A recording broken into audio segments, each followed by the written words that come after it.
जय हिंद दोस्तों।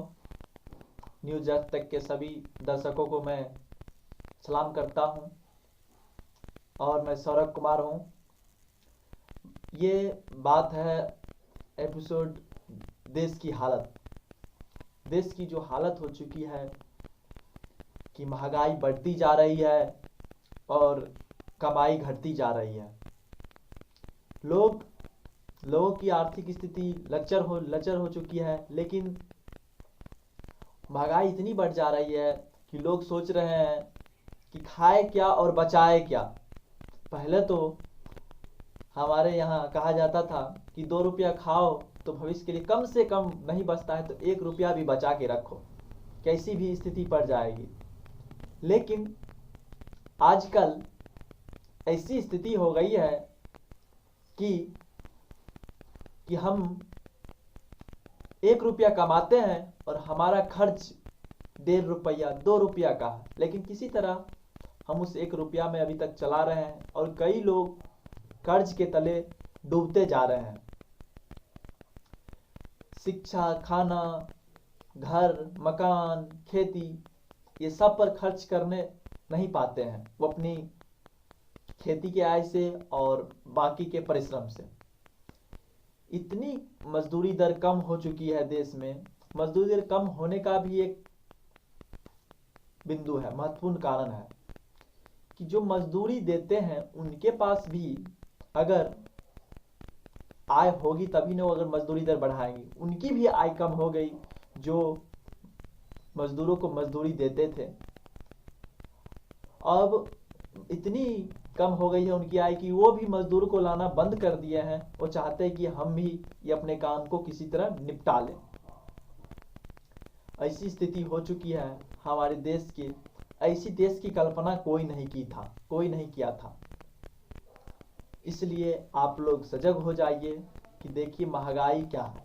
अगर आप पूछिएगा सरकार से कि महंगाई क्यों बढ़ रही है तो वो सीधे सी कोरोना का उदाहरण देकर पल्ला झाड़ लेगी, यानी कि वो हार मान गई है सरकार, यानी कि उनसे देश नहीं संभल रहा है। इसलिए वो कोरोना का उदाहरण देकर हमें लॉलीपॉप चुभाना चाहती है। लेकिन सबसे बड़ा है कि लोगों को रोजगार मिलना चाहिए। काम नहीं है, काम तो बहुत सारा है देश में। उस जगह को बहुत सारी जगह हैं जहां सीट हजारों लाखों खाली है, लेकिन उसको भरा नहीं जाता है। क्यों नहीं भरा जाता है इसका उत्तर तो वही देंगे जो नहीं भरते हैं। सीटों की संख्या हजारों लाखों है, इनको कहने की जरूरत नहीं है।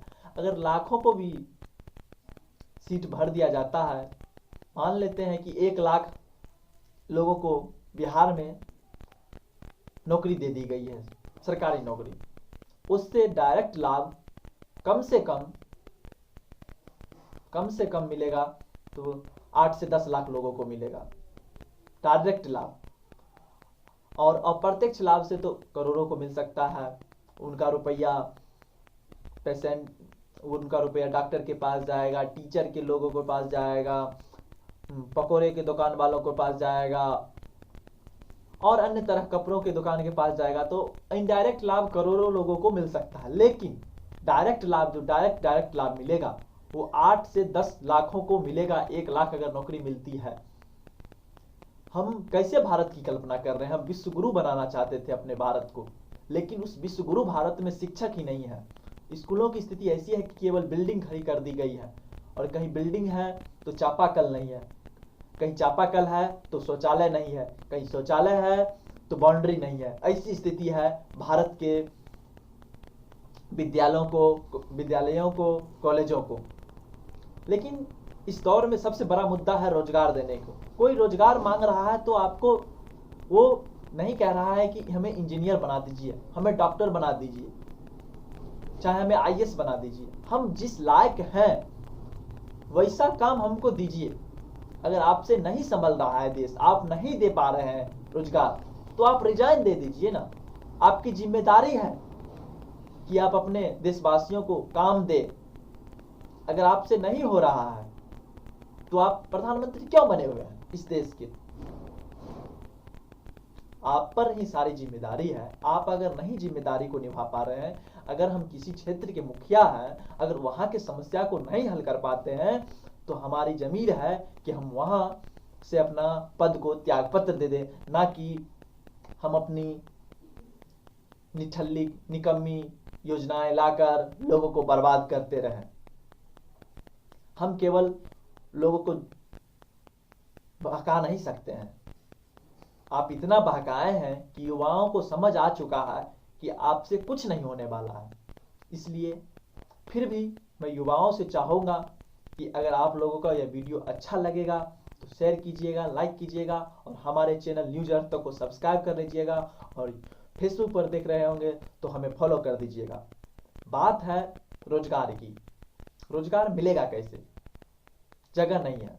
आप ही बताइए, कितनी संख्या इस स्कूल में जाते हैं तो टीचर की कमी होती है, चपरासी की कमी होती है, तरह तरह के क्षेत्रों में। उसी प्रकार पुलिस व्यवस्था में देखिए कितनी कमी है।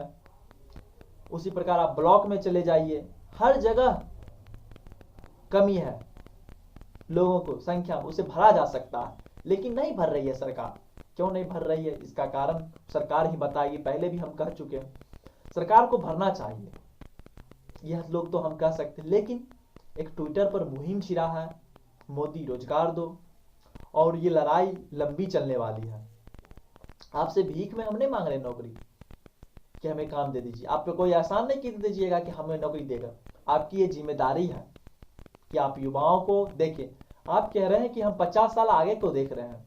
अरे वर्तमान में हम रहेंगे ही नहीं। वर्तमान अगर रहेगा ही नहीं तो 50 साल आने वाला कहाँ से रहेगा?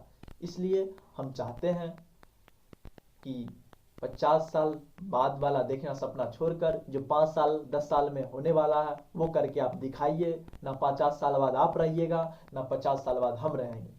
इसलिए वर्तमान में आप हैं और वर्तमान में कुछ करके दिखाइए जो कि आने वाला आपको याद रखेगा। इसलिए आप रोजगार का सृजन करें, आप कंपनी बनाएं ना, आप स्किल डेवलपमेंट शिक्षा पर ध्यान दें। पेंटिंग पर, जैसे कि पेंटिंग, जूता बनाना, चप्पल बनाना आप सिखाइए स्कूलों में। टीवी बनाना, क्या कहते हैं, मशीन बनाना, तरह तरह के इंस्ट्रूमेंट। आप वैसा शिक्षा नहीं दे पा। आप तो क्या कहते हैं, हमको क्या कहते हैं, आप तो क्या कहते हैं, हिंदी इंग्लिश संस्कृत भाषा को पढ़ा ही नहीं पाते हैं अपने स्कूलों में। आप कहाँ से टेक्निकल ज्ञान दे पाइएगा? आपसे नहीं होने वाला है। लेकिन फिर भी आपको सलाह दे रहा हूं कि आप क्या कहते हैं, टेक्निकल ज्ञान बच्चों को दें, तभी जाकर बच्चा खुद से भी रोजगार कर सकते हैं। आप जो स्वरोजगार की बात करते हैं, वो स्वरोजगार कहाँ से आएगा? बच्चों को कुछ जानता ही नहीं है, स्वरोजगार कहाँ से करेगा? ये जो बेरोजगारी है अपराध को जन्म देती है और ये ठीक नहीं होगा भारत के लिए। इसलिए हमारे जितने भी दर्शक हैं, मैं आपसे चाहूंगा कि आप ट्विटर को डाउनलोड कर लें। अगर डाउनलोड नहीं किए हैं तो आज आप ट्विटर डाउनलोड कर लें और रोज मोदी हैशटैग के साथ मोदी रोजगार दो या रिजाइन दो ट्वीट करते रहे। और आप ये देश को दो ही लोग ठीक कर सकते हैं, किसान और युवा। इसलिए किसान तो अब जग चुके हैं, अब युवाओं को भी जगना पड़ेगा। इसलिए आप लोगों को रोड पर आने के लिए तैयार रहें, जेल जाने से ना डरे। जेलों की धमकी से चापलूसे लोग डरते हैं, ना कि हम जैसे युवाओं और किसान लोग डरते हैं। वही लोग डरते हैं जो अंग्रेजों को चापलूसी क्या करते थे वो भी आज करते हैं। ये मुट्ठी भर लोग हैं जो हम पर राज करना चाहते हैं, ये मात्र मुट्ठी भर लोग हैं। अगर हम लोग अपनी सड़क पर आ जाएंगे तो इनकी हम अपनी औकात दिखा देंगे कि क्या होती है आपकी औकात। इसलिए आप लोग जगिए। नहीं जगिएगा तो पढ़ना लिखना छोड़ दीजिए और अभी से ही कमाने के लिए शुरू कर दीजिए। तब तक के लिए हम जाते हैं। जय हिंद, सलाम।